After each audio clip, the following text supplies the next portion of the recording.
الدعوة السلفية دين الله الحق، دين الله الحق. ألم يأن للذين آمنوا أن تخشع قلوبهم لذكر الله وما نزل من الحق.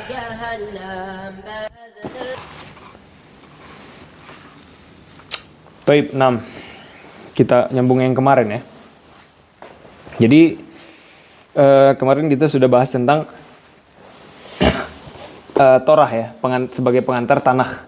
Kita sudah masuk ke yang Torah, berarti sekarang masuk ke Nevi'im. Nah, Torah itu kita merujuk sedikit. Torah itu kan dia berbahasa Ibrani tuh.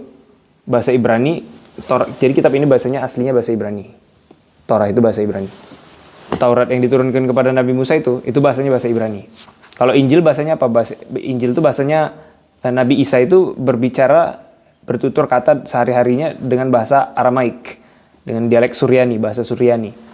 Makanya orang Yahudi di zaman Nabi Muhammad SAW, mereka bahasa liturginya itu bahasa Suryani udah.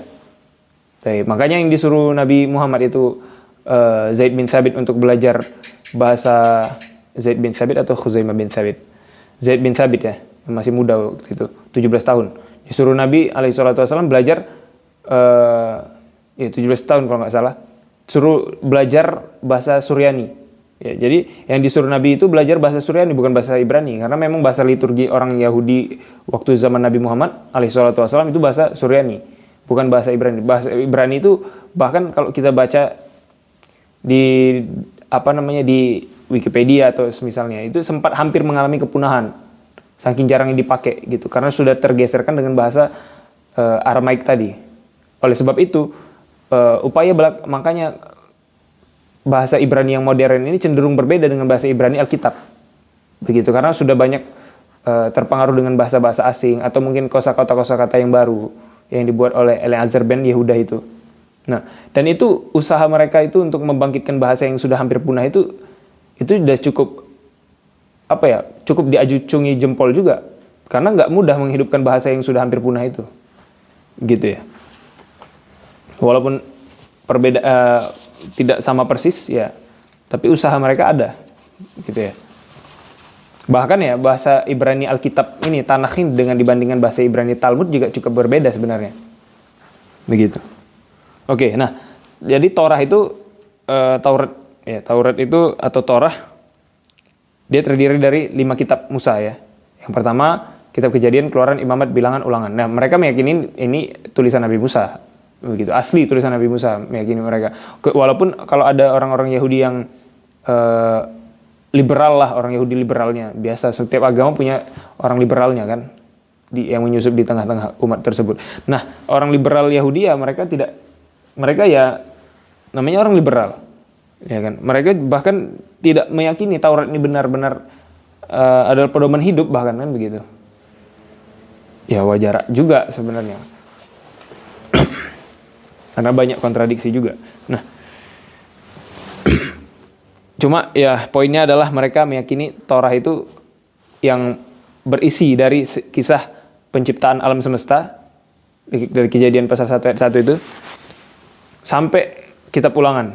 Yang paling akhir itu kan kisah kematian Nabi Musa. Jadi itu isi Taurat itu. Nah, kemudian masuk kitab Nevi'im. Oke ya. Nah, Nevi'im itu di sini ada nggak daftar isinya? Oke ya, ini ada daftar isinya sih, cuma kalau saya tunjukkan di situ nggak kelihatan nanti. Nanti saya potret aja di sebelah sini. Oke, nah untuk Nevi'im itu artinya kitab nabi-nabi. Nah, cuma nabi-nabi yang dimaksud di sini bukan nabi-nabi seperti yang dikenal orang Islam. Kalau yang kita kenal, kaum muslimin kenal, nabi-nabi itu kan banyak kan, ada ribuan. Sementara rasul-rasul itu ada 313 atau 315. Jumlah rasul kan. Nah, sementara nabi makanya Nabi Adam itu masuk nabi dalam agama Islam. Ya. Ada sahabat tanya sama Nabi sallallahu alaihi wasallam, "Ya Rasulullah, anabiyun kana Adam?" Kata Nabi sallallahu alaihi wasallam, "Na'am." Ya, apakah Adam itu adalah nabi? Kata Nabi Muhammad, "Iya, dia nabi." Ya. Sementara menurut orang Yahudi, menurut orang Kristen, Adam itu bukan nabi, tidak dikategorikan sebagai nabi. Nah, sehingga yang dimaksud dengan kitab nabi-nabi di sini itu dimulai dari kitab Yosua nanti. Ya, Yosua itu adalah Yusha bin Nun kalau di dalam agama Islam, dikenalnya dengan Yusha bin Nun. Dia adalah pembantu Nabi Musa yang menemani Nabi Musa untuk belajar sama Nabi Khidir, menemani Nabi Musa untuk bawa bekal Nabi Musa itu. Dia pembantu Nabi Musa itu. Kemudian nanti Allah disebutkan dia itu diangkat, dia itu adalah nabi setelah Nabi Musa. Ketika Nabi Musa meninggal, dia diangkat jadi nabi memimpin bangsa Israel untuk perang masuk tanah Kanaan. Karena bangsa Israel waktu diajak perang itu kan mereka nggak mau tuh. Mereka mengatakan idhab anta wa rabbuka faqatila inna hahuna qa'idun. Ya, makanya disebabkan kedurhakaan mereka itu diharamkan untuk masuk ke tanah perjanjian itu. Arba'ina sanah yatihuna fil ard. Mereka itu keliling-keliling nggak tahu tempat tujuan, keliling-keliling situ aja, ya di situ aja, nggak bisa masuk ke dalam tanah perjanjian. Itu hukuman dari Allah Subhanahu Wa Taala selama 40 tahun. Tapi di periode itu Nabi Musa terus mengajar Bani Israel, diajar anak-anak keturunannya itu. Artinya Allah tidak membiarkan mereka tetap tersesat terus, tetap dibimbing sama Nabi Musa. Karena diharapkan anak keturunannya jangan durhaka seperti bapak-bapak mereka ini. Diharapkan anak keturunannya ini sudah dipersiapkan moral dia, bagaimana dia itu bersikap terhadap Nabi, terhadap perintah kepada perintah-perintah yang diperintahkan oleh Allah Subhanahu Wa Taala, bagaimana harus taat itu. Nah, sehingga ketika disuruh jihad jangan seperti jawaban bapaknya dulu, gitu. Makanya ketika di zaman Yusha bin Nun memimpin, mereka mau disuruh berperang, begitu ya Bani Israel. Dan begitulah karakter Bani Israel sebenarnya, pengecut. Ya disuruh perang tidak mau. Tapi ketika sudah segolongan saja yang berani berperang, akhirnya Allah menangkan yang segolongan yang berani berperang itu, yang merasakan nikmatnya mereka semua. Nah, itu Bani Israel seperti itu. Baik. Sekarang masuk Nevi'im, ya. Dan Nevi'im, dan seperti perlu diketahui bahwasanya di dalam tanah ini tidak ada penyebutan nama Nabi Soleh, tidak ada Nabi Hud, nama Nabi Syuaib, walaupun kadangkala Nabi Syuaib itu diidentifikasi, disamakan dengan Nabi bapak mertuanya Nabi Musa, Yitro ya. Kalau di dalam sini namanya Yitro. Walaupun saya pribadi juga kurang setuju dengan pendapat seperti itu, bahwasanya mertua Nabi Musa itu adalah Nabi Syuaib. Ya. Saya kurang setuju juga pendapat itu. Memang ada sebagian ulama yang setahu saya yang berpandangan seperti itu, tapi saya pribadi juga kurang setuju dengan pendapat seperti itu. Karena setahu saya zamannya juga tidak ketemu sih. Wallahu a'lam. Nah, jadi setelah Nabi Musa itu meninggal kan, yang naik jadi nabi itu Nabi Yusha bin Nun. Nah, Nabi Yusha bin Nun ini menurut tradisi orang Yahudi, dia menulis kitab juga. Kitab itulah yang nanti dikenal dengan kitab Yosua. Oke, nanti setelah Yosua, kemudian kitab Hakim-Hakim. Ya, jadi setelah Nabi Yusha bin Nun itu berperang, masuk tanah perjanjian. Dia melakukan serang sana, serang sini kan, orang-orang Kanaan itu, yang mereka itu adalah pagan. Kemudian dibagi-bagi tanahnya itu sama Bani Israel yang ada 12 suku itu, dibagi-bagi sama Yusha bin Nun. Akhirnya mereka sudah punya wilayah tempat masing-masing lah. Nah, maka sepeninggal Yusha bin Nun, mereka itu Bani Israel itu dipimpin oleh hakim-hakim. Makanya di dalam Alkitab ini, setelah kitab Yosua, itu nama kitabnya kitab Hakim-Hakim, Softim. Ya, Softim atau Hakim-Hakim. Nah, Bani Israel itu dipimpin oleh hakim-hakim. Ada hakim Otniel, Ehud, ada hakim Samgar, ada hakim Deborah, kemudian Gideon, sampai nanti hakim Simson. Ya, Simson. Jadi teman-teman pernah dengar kisah Samson, yang orang yang super, orang yang kuat itu, yang sampai dia punya rambutnya panjang, kemudian kalau dipotong rambutnya kekuatan hilang. Nah, kalau dia punya kekuatan sampai bisa menarik bangun sampai runtuh. Nah, itu sebenarnya itu cerita Alkitab. Ya, pernah dengar kisah-kisah Samson itu kisah Alkitab itu. Kisah cinta Samson dan Delila. Ya, itu adalah tokoh Alkitab ini, salah satu hakim Israel. Oke. Nah, itu zaman hakim-hakim. Setelah zaman hakim-hakim, jadi mereka itu masuk kitab namanya kitab Samuel. Jadi mereka punya di dalam literatur Yahudi dianggap bahwasanya Samuel ini dia adalah nabi sekaligus kohen. Kohen itu artinya imam ya. Kohen sekaligus dia adalah hakim. Dia nabi, imam, dan hakim Israel. gitu. Jadi Bani Israel itu mendatangi dia, mendatangi nabi mereka, dan ini diisyaratkan di dalam surah Al-Baqarah itu, ya. Bahwasanya Bani Israel mendatangi nabi mereka, ya, yang setelah zaman Nabi Musa, itu mengisyaratkan kepada Nabi Samuel ini, ya, idz qala lin nabiyyi lahum ib'ats lana malikan nuqatil fi sabilillah. Ya, mereka mengatakan, utuslah untuk kami seorang raja yang kami berperang bersama dia di jalan Allah. Kata Nabi itu, bagaimana nanti hal asaitum in kutiba alaikumul qital alla tuqatilu, gitu kan. Nanti ketika Allah wajibkan bagi kalian berperang, justru kalian nggak mau berperang. Rupanya memang Bani Israel ini ketika sudah Allah wajibkan berperang, mereka tidak mau berperang. Sampai pada akhirnya nanti kesimpulannya mereka tetap pengen diangkat raja, makanya nabi mereka itu mengangkat yang namanya Tolut. Kalau di dalam Alkitab sini namanya Saul, Raja Saul. Kalau di dalam Al-Quran namanya Tolut, Raja Tolut. Nah, Tolut ini nanti kemudian menjadi raja, walaupun ada penolakan dari Bani Israel awalnya. Nah, ketika dia sudah menjadi raja, nanti meninggallah dia. Meninggal, kemudian dilanjutkan oleh Nabi Daud alaihissalam. Setelah Nabi Daud mempunyai anak namanya Sulaiman. Dari Nabi Sulaiman menjadi raja yang kerajaannya lebih masyhur, sampai-sampai saking besarnya kerajaannya itu sebagian orang Yahudi itu mereka hasad. Ini mereka mengatakan nih Sulaiman ini main sihir ini. Akhirnya mereka orang Yahudi juga ikut mempelajari sihir. Makanya itu ada disyaratkan di dalam surah Al-Baqarah itu, Harut dan Marut. Nah,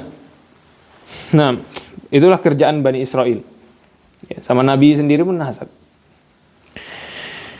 Intinya setelah Nabi ini periode namanya, ini diceritakan di dalam kitab Samuel, ya. Nah, baru nanti masuk kitab raja-raja. Nah, jadi tadi udah kita melewati satu kitab Yosua, kitab berikutnya adalah kitab Hakim-Hakim, baru kitab Samuel. Baru nanti kitab masuk dalam kitab raja-raja. Raja-raja ini adalah periode ketika Nabi Sulaiman wafat, maka kerajaan Israel itu yang tadinya kerajaan Israel bersatu terpecah menjadi dua, yaitu kerajaan Israel yang di bagian selatan dengan kerajaan Israel yang di bagian utara. Kerajaan Israel yang di bagian utara itu namanya kerajaan Israel. Kalau yang di bagian selatan itu namanya kerajaan Yehuda, kerajaan Yudea, ya, Yehuda atau Yudea. Nah, yang di utara itu membaiat ajudannya Nabi Sulaiman yang berkhianat, itu namanya Yerobeam bin Nebat, dan mereka ibu kotanya di Samaria. Sementara yang di selatan mereka membaiat anaknya Nabi Sulaiman, namanya Rehabeam bin Sulaiman. Kenapa mereka memisahkan diri? Karena mereka menganggap mereka tidak mau pakai hukum Taurat lagi, karena hukum Taurat itu sangat ngekang mereka, sangat membuat susah bergerak. Mereka pengen yang ringan-ringan, mereka pengen bermudah-mudahan dalam agama, sehingga mereka tidak mau membaiat anaknya Nabi Sulaiman, kecuali kalau dia meringankan hukum-hukum yang ada. Tapi dia tidak mau kan, dia tetap mau menjalankan hukum Taurat itu tadi. Akhirnya mereka memisahkan diri.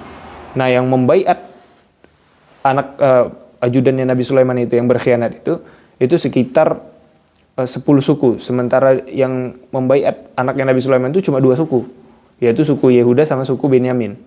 Atau bahkan ada yang menyebutkan juga sebagian suku Lewi. Nah, sisanya 10 suku lagi membaiat anak Nabi ajudannya Nabi Sulaiman yang berkhianat itu, yaitu Yerobeam itu tadi. Ya. Nah, itu adalah akhlaknya Bani Israel. Ya, jadi kebanyakan mereka itu adalah katsirun minhum fasiqun, ya. Bani Israel itu kebanyakan mereka itu orang fasik. Taib, nah. Nah, setelah itu namanya kitab nabi-nabi awal, ya. Kemudian ada nabi-nabi akhir, nanti ada nabi-nabi besar, ada nabi-nabi kecil. Nabi-nabi besar bukan berarti nabi itu kedudukannya lebih besar, bukan, tapi kitabnya di sini tebal-tebal. Jadi sementara nabi-nabi kecil itu kitabnya itu bisa dia cuma 1 halaman. Ya, makanya disebut dengan kitab nabi-nabi kecil. Dan itu ada 12. Kalau nabi-nabi besar tuh Yesaya, Yeremia, Yeskiel, ya itu kitabnya itu banyak pasal-pasalnya gitu. Nah, sementara kitab nabi-nabi kecil itu seperti mungkin kita sangat asing nama-nama ini di telinga kita, seperti Nabi Hosea, Nabi Yoel, Nabi Amos, Obadja, ya, Nabi Nahum, Habakuk, Zefanya, Zekaria, Maleakhi, pokoknya ada 12 itu. Nah, itu adalah kitab nabi-nabi. Dan mereka itu sebagian hidup di periode zaman raja-raja ini, atau mereka itu hidup di periode di mana ketika tahun 723 ya. Jadi Nabi Sulaiman itu meninggal tahun 931 sebelum Masehi. Nah, tahun 723 sebelum Masehi itu kerajaan Israel yang di utara tadi, yang mereka lebih dulu melakukan kesyirikan, maka Allah duluan membinasakan mereka. Waktu itu mereka itu mereka itu kan lebih dulu melakukan kesyirikan, maka mereka diserang oleh bangsa Asyur, bangsa Assyria. Ya, ketika itu mereka itu dideportasi, dibuang dari wilayah Israel itu, dari wilayah Samaria itu, sehingga dikenal dengan 10 suku yang hilang. Konon disebutkan bahwasanya sisa-sisa mereka itulah yang dikenal sebagai orang Samaria hari ini. Jadi teman-teman bisa searching tuh di Google, apa itu agama Samaria. Jadi ada agama Samaria, ada agama Yahudi.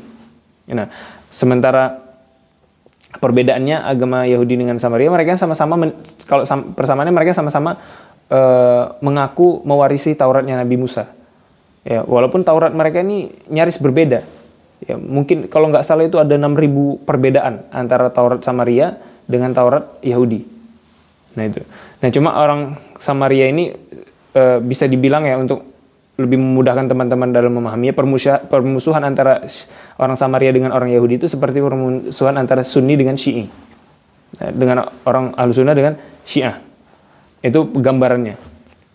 Nah, sementara yang tahun 723 sebelum Masehi, orang kerajaan Israel Utara mereka sudah tidak ada lagi. Berbeda halnya dengan kerajaan Yehuda Selatan, ini masih terus berjalan sampai pada akhirnya tahun 586 sebelum Masehi, mereka juga karena sudah semakin jauh juga, moralnya juga semakin mulai semakin jauh dari perintah Allah dan Rasulnya. Maksudnya Rasul di zaman itu sudah semakin jauh dari hukum Taurat. Akhirnya Allah hukum juga mereka. Mereka diserang oleh orang Babilonia. Waktu itu nama rajanya adalah Bukhtansor. Nah, diserang oleh Bukhtansor, maka mereka dijajahlah, mereka kemudian Baitul Maqdis yang dibangun Nabi Sulaiman itu dihancurin sama Bukhtansor. Termasuk tabut perjanjian itu hilang di situ. Nah, baru mereka itu dibawa ke pembuangan. Dibuang di Babel, di Babilonia, mereka diperbudak di sana. Nah, di zaman diperbudakan inilah tetap Allah utus nabi-nabi di situ, sampai nanti meninggal nih raja Nebukadnezarnya itu tadi, atau Bukhtansor itu meninggal dia, kemudian diganti raja berikutnya sampai raja terakhirnya namanya Raja Nabonidus. Nah, Raja Nabonidus ini dia diserang oleh kekuatan yang baru bangkit dari Persia, kekuatan Akhmeniyah dipimpin oleh rajanya namanya Cyrus the Great, Kores Agung. Kemudian diserang, kalahlah kekuatan dari kerajaan Neo-Babilonia ini, sehingga yang menjadi penguasa waktu itu adalah kekaisaran Persia ini, Kores Agung. Maka Kores Agung ini dia mengeluarkan sebuah dekret mengizinkan orang-orang yang berada di bawah jajahannya itu untuk balik ke kampung halaman mereka masing-masing. Balik ke kampung halaman mereka masing-masing, termasuklah orang Bani Israel. Dan itu ada buktinya di silinder Cyrus. Ya, di dalam silinder Cyrus. Jadi informasi tentang itu dikonfirmasi dari luar Alkitab, bukan hanya ada di Alkitab, tapi juga ada di dalam prasasti, bukan prasasti sih, iya, silinder Cyrus namanya, dikenalnya, warnanya kekuning-kuningan gitu. Nah, di situ dengan yang ditulis dengan aksara Paku, ya, bahasa Akkadia kalau tidak salah. Nah, itulah yang kemudian mereka balik ke kampung halamannya secara bertahap. Yang pertama dipimpin oleh Zerubabel, kemudian dipimpin oleh Ezra kalau nggak salah, baru yang terakhir dipimpin oleh Nehemia. Di situ mereka membangun Baitul Maqdis yang sederhana, ya, mulai dari pembangunan di zaman Zerubabel itu. Nah, ini disebut dengan berdirilah Baitul Maqdis tuh. Kemudian Ezra dia mendiktekan Taurat kembali, ya, sehingga mereka punya Taurat baru lagi. Taurat kan sebelumnya tabutnya kan sudah hilang, kemudian didiktekan lagi sama Ezra. Itu diceritakan dalam kitab Ezra Nehemia, dan terus begitu sampailah nanti periode ini mereka sudah punya Baitul Maqdis yang kedua yang sederhana itu. Nah, disitulah kisah-kisah yang berputar di bagian itulah yang yang memenuhi kitab Nevi'im ini. Jadi Nevi'im itu berpusat kisahnya dari sejak zaman Yusha bin Nun sampai periode kembalinya bangsa Israel dari pembuangan. Taib. Pembuangan di Babilonia itu. Nah, itu isi kitab Nevi'im, sejarah. Jadi kitab itu sejarah sih sebenarnya menurut saya. Jadi kitab ini bisa dibilang kitab sejarah. Cuma ada unsur-unsur, ada perkataan-perkataan hikmatnya. Karena ada ketuvimnya itu tadi, kitab ketuvim. Kan setelah Nevi'im ketuvim tuh, nih. Iya kan? Ini ada huruf taf, nun, dan khaf. Nah, khafnya ketuvim, kitab tulisan-tulisan. Nah, tulisan-tulisan itu termasuk di situ Mizmur David, ya, Tehillim, kitab Mazmur. Mazmur itu ada di sini, Zaburnya Nabi Daud itu. Nah, kemudian cuma walaupun ya kita tetap mengatakan ini memang sudah diubah-ubah. Begitu ya. Sebagaimana yang dikatakan di dalam Al-Qur'an. Nah, ada juga Mishlei, Amsal, ya, ada kitab nanti namanya Shir Hashirim, yaitu kitab Kidung Agung, ada kitab Esther, kitab Ruth, ada kitab Divrei Hayamim, ya. Ada kitab Kohelet, ya, Divrei Hayamim, atau kitab Tawarikh.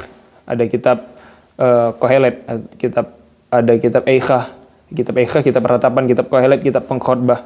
Nah, itu kitab-kitab itu semua banyak mengandung perkataan-perkataan hikmat, dan juga banyak juga perkataan-perkataan yang sebenarnya tidak hikmat sih kalau menurut saya. Kalau saya baca itu, ya, banyak bertentangan dengan akidah Islam juga. Dan banyak yang sebenarnya perkataan itu diniatkan untuk sebagai perkataan yang bijak, tapi nggak bijak sebenarnya. Cuma untuk mencontohinya kita mesti buka. Tapi itu nanti aja. Taib. Yang jelas kita sudah tahu secara garis besarnya tanah itu bagaimana, ya. Mungkin itu aja untuk di video yang ini. Mudah-mudahan teman-teman bisa memahami kitab orang Yahudi itu fokusnya apa, gitu ya. Bisa dibilang ini kitab ini sebenarnya kitab sejarah sih kalau menurut saya. Walaupun kita tidak bisa mengatakan sejarah di sini sebenarnya mutlak benar semua, ya. Tapi secara garis besar ini bisa dikatakan ini kitab sejarah. Taib.